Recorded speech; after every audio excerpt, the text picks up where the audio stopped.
Today's episode of Inside Gaming Daily is sponsored by Harry's. You can get your trial kit right now at harrys.com/rooster. Hey everyone, welcome to Inside Gaming for Friday! That's right, it's Friday! Yes! Yes! I tried to imitate him as much as Vader? I could. Oh. It's kind of like a Darth Vader, yeah. Vader says no. We're in the middle of the Steam Summer Sale, which should be a good thing, right? Yeah, discounted games and lots of long summer hours to play them. It's really the best time of year.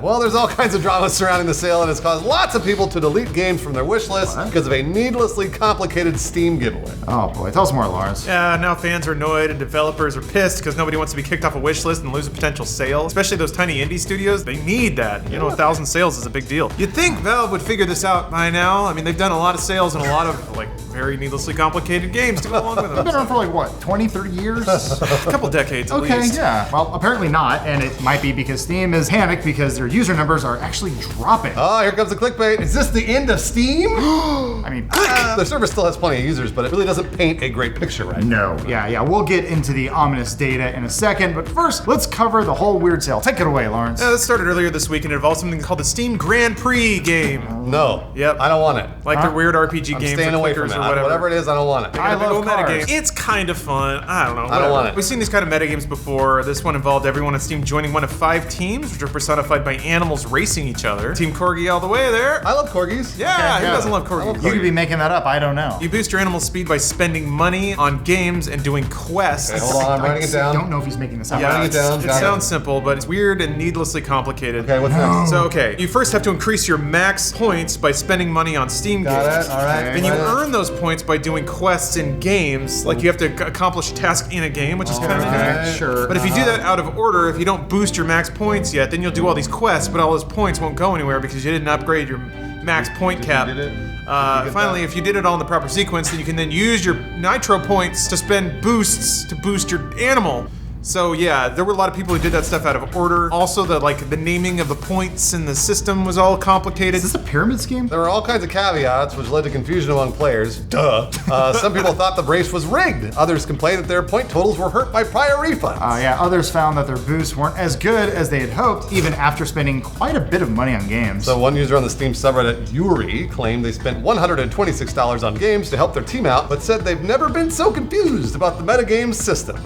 That's saying Are you something. surprised? This Yeah. is Steam we're talking about. There were also, of course, memes posted about what a dumpster fire the sale has basically become. Of course, and on the Steam subreddit, all the jokes and memes drowned out the whole point of the sale, which is getting games you want for cheap. But that wasn't all, right, Lawrence? Yeah, there was a major problem with the way Steam implemented prizes. The people who'd won the super confusing Grand Prix International. And it ended up pissing a whole lot of developers off too. Wait, So how do you do that? yeah, users are confused, developers are mad. And the sale's going great! It's not working for anybody except, I guess, Valve. Maybe they're raking in some money. But the second part of this whole disaster involves the reward you get if your team wins the Grand Prix. And it's honestly a good prize. If your team wins, you have a chance of getting one of your wishlist games for free. Okay. God, that sounds good. That's a good thing, yeah. But again, Steam kind of screwed this up through poor communication and needlessly complicated rule sets. They didn't clearly communicate which game in your Steam wishlist you'd get for free, which led most people to assume it was just a random game. So accordingly, people would go into their wishlist and delete all the cheaper games and only keep the big AAA $60 ones, because if you're going to get a free game, it might as well be an expensive one. Problem is, that makes a lot of indie devs really pissed off because now all the $10 to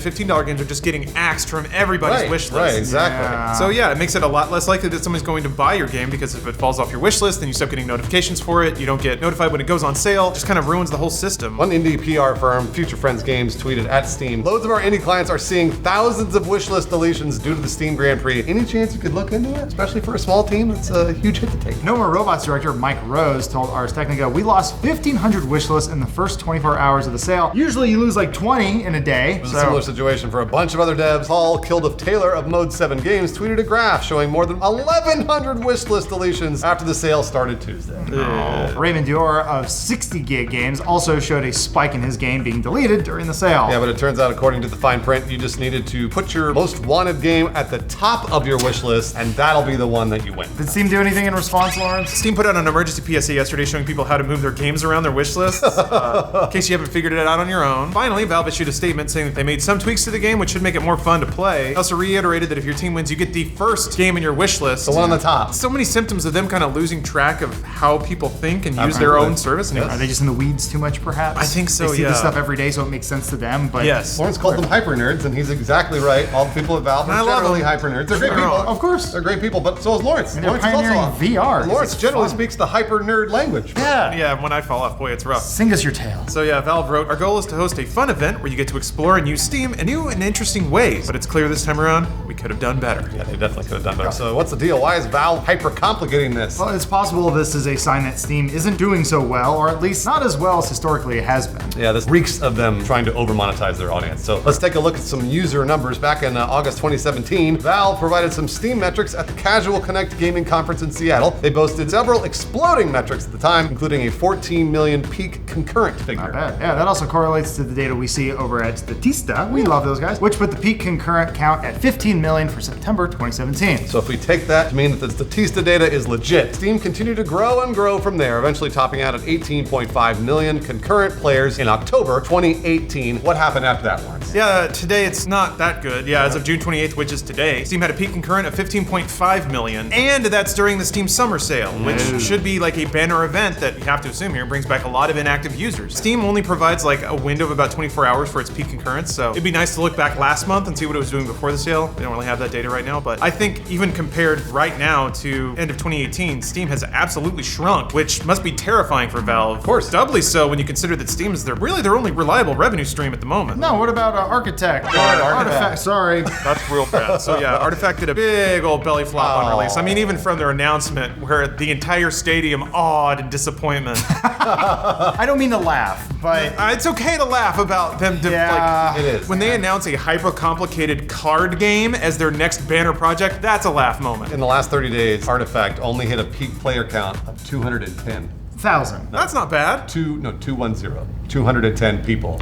So there were 200 people. Actually, on Twitch, everybody was memeing Artifact. So they were streaming Artifact, but it ended up being just memes. It was all a big The show. Artifact category was straight up porn and yeah, full on movies and stuff. It was Yeah. It was it's a spicy time. Back to how Valve could potentially be making money other than selling some lemonade down the street. They're also selling a new VR kit that only costs $1,000. Oh, that's not bad. And that's without a killer first-party app or anything like that. It's just the VR. $1,000. Doesn't Better come- now. I mean, Half-Life 3 comes with it, right? No. What? Well, they still have ongoing revenues from Counter-Strike, Dota 2, Team Fortress 2, but again, these are all very old games that aren't gaining players as time goes on. On top of that, of course, the elephant in the room, the Epic Games Store is obviously putting a lot of heat on the store right now, snapping away high-profile exclusives and offering developers much more friendly revenue shares. Called competition. So it's possible that Valve is designing these systems to fully grab and completely monetize the audience they have left. Good God, the other AC kicked on. You can turn that one off if you want. At least It's so loud in here. Oh my God. Here, this is us holding.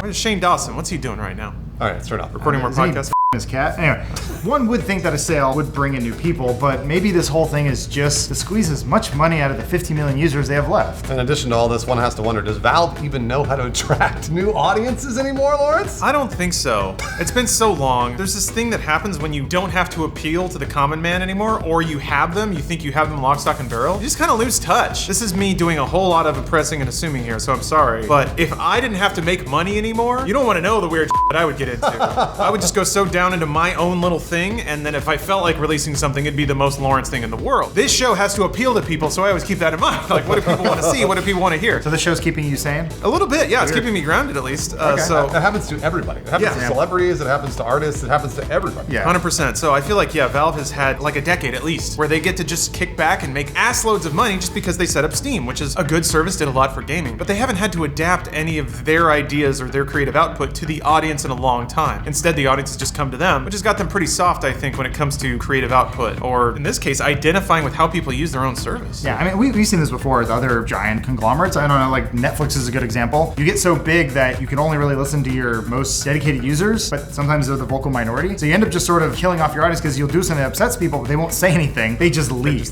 Yeah, Steam hasn't had to endure competition ever up until right now. That's why I was excited about the Epic Games Store, not because of what they're doing, but because they're actually injecting competition into this market that needed it for so long. Lawrence and I have talked so much about how Steam has been garbage in terms of the software for years. Yeah. And it's just like, they don't ever have to improve. It's like iTunes. Yeah. iTunes never had to improve, and all of a sudden when they had like Spotify and Pandora and everything else popping up, now iTunes is like, whoa, what do we do? It's the same deal. While I'm not crazy about Epic's strategy of buying their way into exclusives, that's sort of the game Valve is forcing them to play. Do you think this will change Valve for the better? I would like to have believed that. But things like this show me that no, they're just doubling down on the way they do it. Which is fine, that's gonna work for some people, but I think the masses are gonna move away from Steam. And I think the data supports that conclusion, which is sad, but at the same time, Steam crashes every time I try to load the damn thing. So I'm kind of okay going to a store that loads and plays my games normally. So Gabe, if you need consultants, we're right here. I'll throw out my 2 cents. If you want to support Ubuntu 64-bit, that'd be cool. Not that I use it, I just know there are people who do use it and they're very vocal. I don't think you piss off the Linux community. That's just my thought. I don't know. It's a small group. They love that little penguin. Make it 64-bit. Everything's 64-bit. Come on, guys. Don't make me jump through 18 hoops just because Gabe Newell doesn't like Microsoft. Uh-oh, Lawrence is going hyper nerd. Go buy some more knives, Gabe. Today's episode of Inside Gaming Daily is sponsored by Harry's, which I clearly need because I'm a little stubbly right now. You know what you don't do when you're all stubbly? Game hard. Yep, that's right. My neck's all itchy. How am I supposed to get my high top scores and stuff when I'm all scratchy and scruffy and stuff? Sure, I might look a little more grizzled. That's not gonna help me game better. And when you're in the cyber zone, when you're hitting those digital bricks hard, you're gonna need a smooth complexion so that your cool gamer headset doesn't get all caught when you're taking it off, tearing up your skin and ruining your cool gamer complexion. When you're holding that when you're holding that digital trophy up on the stage, you're gonna wanna look cool and smooth, and Harry's can help you do that. They were founded by 2 regular guys who were tired of getting ripped off for razors. That's right, you're gonna need to save that money and funnel it all into the Steam sale. Harry's makes quality, durable blades at a fair price, just $2 per blade, and they have a 100% quality guarantee. So if you don't love your shave, you can let them know and they'll give you a full refund. We also have a special offer for you guys. Got a trial kit, Harry's trial kit for you. That's at harrys.com/rooster. That includes a weighted ergonomic handle, 5-blade razor with a lubricating strip, and a trimmer blade for a close shave. Get those sideburns right nice and perfect. Rich lathering shave gel that will leave you smelling great and gaming good. And a travel blade cover to help keep your razor dry and when you're on the go. You know, when you're getting on those intercontinental flights to win your Counter-Strike tournaments. Once more, that whole trial kit is at harrys.com/rooster. It's harrys.com/rooster for your Harry's trial kit. Thank you for the sponsorship, Harry's. Rims and stuff like that. Am I the only person who launches Uplay every day to check on new deals? I just can't wait to talk to all my U friends on Uplay. I don't know about you, but I use GOG. I'm a Boonty man myself. I want something lightweight that launches a game and that's it. And Steam's it's getting chunky now, but is, yeah. over the summer it ate a lot of bean burritos and it came back to school just like spilling out of those